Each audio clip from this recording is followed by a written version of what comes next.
UDF അധികാരത്തിൽ വരാൻ വേണ്ടി പോകുന്നേയില്ല. തീർത്തും പറയുകയാണ്, ഇടതുപക്ഷ ജനാധിപത്യ മുന്നണി നല്ല മെജോറിറ്റിയോടുകൂടി വീണ്ടും അധികാരത്തിൽ വരും. അതെല്ലാം രാഷ്ട്രീയ ചർച്ചയിൽ നിന്നും വികസനത്തിന്റെ ചർച്ചയിൽ നിന്നും ഗവൺമെന്റ് നേട്ടങ്ങളിൽ നിന്നും മാറിപ്പോകുന്നതിന് വേണ്ടിയുള്ള ചർച്ചയാണ്. അതിനെ സംബന്ധിച്ച് മുഖ്യമന്ത്രി തന്നെ വ്യക്തമാക്കിയിട്ടുണ്ട്, ഞാനും വ്യക്തമാക്കിയിട്ടുണ്ട്. ഒരു സ്ഥാനാർത്ഥി എന്നുള്ള നിലയിൽ ആരുടെ വോട്ട് വേണ്ടെന്ന് പറയാൻ ഉദ്ദേശിക്കുന്നില്ല. കലാശക്കൊട്ടിന് മണിക്കൂറുകൾ മാത്രമാണ് ബാക്കിയുള്ളത്. രാജ്യത്തെ തന്നെ ഏറ്റവും ശ്രദ്ധ നേടിയ മത്സരം, ആ മത്സരത്തിന്റെ ഫലം എന്താണെന്നറിയാൻ ഒരു നാട് മുഴുവൻ കാത്തിരിക്കുന്നു. അവിടുത്തെ പ്രധാനപ്പെട്ട സ്ഥാനാർത്ഥിയാണ് വി ശിവൻകുട്ടി. നിലവിലെ വിദ്യാഭ്യാസ മന്ത്രിയാണ്, LDFന്റെ സ്ഥാനാർത്ഥിയാണ് നേമത്ത്. എത്രത്തോളമാണ് ഈ അവസാന മണിക്കൂറുകളിലെ കണക്കുകൂട്ടലുകൾ? അവസാന മണിക്കൂറുകളിൽ നല്ല ആത്മവിശ്വാസമാണ് എനിക്കും എന്റെ പ്രവർത്തകർക്കും ഉള്ളത്. LDF വീണ്ടും അവിടെ വിജയിക്കുമെന്ന് തന്നെയാണ് ഞങ്ങളുടെ ഏറ്റവും ഒടുവിലത്തെ വിലയിരുത്തൽ. നമുക്കൊരു ഭൂരിപക്ഷം പ്രവചിക്കാവുന്ന തരത്തിലേക്കൊക്കെ ആയോ? അല്ല, ഭൂരിപക്ഷം പ്രവചിക്കാവുന്ന തരത്തിലേക്കൊന്നും ആയിട്ടില്ല. LDF അവിടെ ജയിക്കുന്നുള്ള ഒരു ഉറപ്പാണ്. ഇപ്പോൾ മണ്ഡലത്തിൽ ഈ ദിവസങ്ങളെല്ലാം തന്നെ പലവിധ വിഷയങ്ങൾ ചർച്ച ചെയ്യപ്പെട്ടിട്ടുണ്ട്. ഡീല് വന്നു, പിന്നീട് SDPI വിഷയം വന്നു. എന്താണ് ഇപ്പോൾ ഈ അവസാന ട്രെൻഡിൽ ചർച്ചയായിട്ടുണ്ടാകുക? ഞങ്ങൾ ചർച്ച ചെയ്യുന്നത് വികസന പ്രവർത്തനമാണ്. ഒന്ന് രാഷ്ട്രീയമാണ്. കേന്ദ്ര ഗവൺമെന്റ് അവഗണനയാണ്. സംസ്ഥാന ഗവൺമെന്റ് കഴിഞ്ഞ 10 വർഷക്കാലമായി ചെയ്തിട്ടുള്ള കാര്യങ്ങളാണ്. ഗവൺമെന്റിന് വിരുദ്ധ വികാരം ഇല്ല. ഒരു മന്ത്രി എന്നുള്ള നിലയിൽ ഞാൻ ചെയ്തിട്ടുള്ള കാര്യങ്ങൾ ഇതെല്ലാം വളരെ പ്രധാനപ്പെട്ട ചർച്ചാ വിഷയം ഞങ്ങൾ കൊണ്ടുവന്നിട്ടുണ്ട്. അവരെ സംബന്ധിച്ചിടത്തോളം UDFനും BJP സംബന്ധിച്ചിടത്തോളം അങ്ങനെ ഒരു ചർച്ചയേ ഇല്ല. അവർക്ക് ഒരു പോയിന്റ് ഉന്നയിക്കാനില്ല. UDFനെ സംബന്ധിച്ചിടത്തോളം അവർ വലിയ ആത്മവിശ്വാസത്തിലാണ്. ഇന്ന് രാവിലെ പ്രതിപക്ഷ നേതാവ് മാധ്യമങ്ങളെ കണ്ടപ്പോഴും പറഞ്ഞത് എവിഡന്റ് ആയിട്ടുള്ള, അതായത് പ്രകടമായിട്ടുള്ള ഒരു ട്രെൻഡ് UDFന് അനുകൂലമായിട്ടുണ്ട് എന്നും 100 സീറ്റുകൾക്ക് മുകളിൽ ഉറപ്പായി നേടുമെന്നുമാണ്. അത് അദ്ദേഹത്തിന്റെ ആഗ്രഹമാണ്. UDF അധികാരത്തിൽ വരാൻ വേണ്ടി പോകുന്നേയില്ല.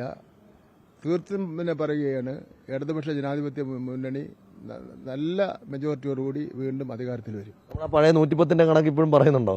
110ന്റെ കണക്ക് തന്നെയാണ് ഇപ്പോഴും പറയുന്നത്. അത് പറഞ്ഞ് മാറ്റാൻ പറ്റില്ലല്ലോ. 110 പേർ വിജയിച്ചു വരുമെന്ന് തന്നെയാണ് ഞങ്ങളുടെ വിശ്വാസം. ഇപ്പോൾ മണ്ഡലത്തെ സംബന്ധിച്ചിടത്തോളം വലിയ ചർച്ചയായത് SDPIയുടെ വോട്ട് വിവാദമൊക്കെയാണ്. മന്ത്രി അത് വേണ്ട എന്ന് പറഞ്ഞില്ല എന്നൊക്കെ പറഞ്ഞ് വലിയ ചർച്ചയൊക്കെ ഉണ്ടായിരുന്നു. അപ്പോൾ ഈ ഘട്ടത്തിൽ അഭിമന്യുവിന്റെ പേരൊക്കെ ഉയർത്തിപ്പിടിച്ചാണ് മറുവശത്ത് പ്രചാരണമൊക്കെ ഉയരുന്നത്. അങ്ങനെ SDPIയുടെ വോട്ടുകൾ അങ്ങനെ ഒരു ചർച്ച ഉണ്ടായി വരുന്നതിന്റെ പിന്നിലൊക്കെ എന്തായിരിക്കും? അതെല്ലാം രാഷ്ട്രീയ ചർച്ചയിൽ നിന്നും വികസനത്തിന്റെ ചർച്ചയിൽ നിന്നും ഗവൺമെന്റ് നേട്ടങ്ങളിൽ നിന്നും മാറിപ്പോകുന്നതിന് വേണ്ടിയുള്ള ചർച്ചയാണ്. അതിനെ സംബന്ധിച്ച് മുഖ്യമന്ത്രി തന്നെ വ്യക്തമാക്കിയിട്ടുണ്ട്, ഞാനും വ്യക്തമാക്കിയിട്ടുണ്ട്.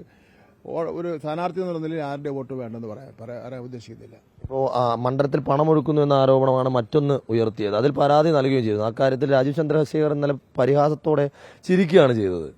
അദ്ദേഹത്തിന് ചിരിക്കാനേ പറ്റുള്ളൂ. കാര്യം അത്രമാത്രം പണം ഒഴുക്കുകയാണ്. പിന്നെ വേറൊരു പ്രശ്നം എന്ന് വെച്ചാൽ അദ്ദേഹത്തിനോടൊക്കെ മത്സരിക്കണമെങ്കിൽ അദാനിക്കൊക്കെ പറ്റുള്ളൂ. അതാണ് പ്രധാനപ്പെട്ട പ്രശ്നം. പണം വെച്ചാണെങ്കിലല്ലേ? അങ്ങനെയാണല്ലോ തോന്നുന്നത്. ഒരു 120-120 വരുന്ന പ്രചരണ വാഹനങ്ങളാണ് UP രജിസ്ട്രേഷനിൽ ഇവിടെ കിടന്ന് ഓടുന്നത്. മറ്റൊന്ന് ബോർഡും ബാനറും പിന്നെ കട്ടൗട്ടും അതും ഇതും എന്നൊക്കെ പറഞ്ഞാൽ നമുക്ക് പറ്റില്ല. ഇപ്പോൾ ഈ വാടാനപ്പള്ളിയിലൊക്കെ കിറ്റ് വിവാദമൊക്കെ വലിയ ചർച്ചയായിരുന്നു. അങ്ങനെ എന്തെങ്കിലുമൊക്കെ നിയമത്തുള്ളതായിട്ട് സംശയിച്ചിട്ടുണ്ടോ? അല്ല, നിയമത്ത് ഒരു പരാതി ഇലക്ഷൻ കമ്മീഷന് കൊടുത്തിട്ടുണ്ട്. ഒരു RMSൽ വന്ന ഒരു പെട്ടി ഒരു BJP നേതാവിന്റെ വീട്ടിലത്തേക്ക് പോയത് കാർ നമ്പർ അടക്കം വെച്ച് പരാതി കൊടുത്തിട്ടുണ്ട്. അതിൽ എന്തെങ്കിലും പരാതിയുടെ പേരിൽ അന്വേഷണം നടക്കുന്നതല്ലാതെ മറ്റു വിവരങ്ങളൊന്നും കിട്ടിയിട്ടില്ല. അപ്പോൾ എങ്ങനെയാണ് നമ്മുടെ ഇന്നത്തെ കൊട്ടിക്കലശ പ്ലാനൊക്കെ എങ്ങനെയാണ്? അതൊക്കെ ഇലക്ഷൻ കമ്മിറ്റി തയ്യാറാക്കിയിട്ടുണ്ട്. ഞാൻ കരമന വൈകുന്നേരം ഉണ്ടാവും. കരമന ആഘോഷം തന്നെയായിരിക്കും. അതപ്പം ആഘോഷത്തിനൊരു കുറവ് കാണിക്കേണ്ട കാര്യമില്ല. ശക്തി പ്രകടനം.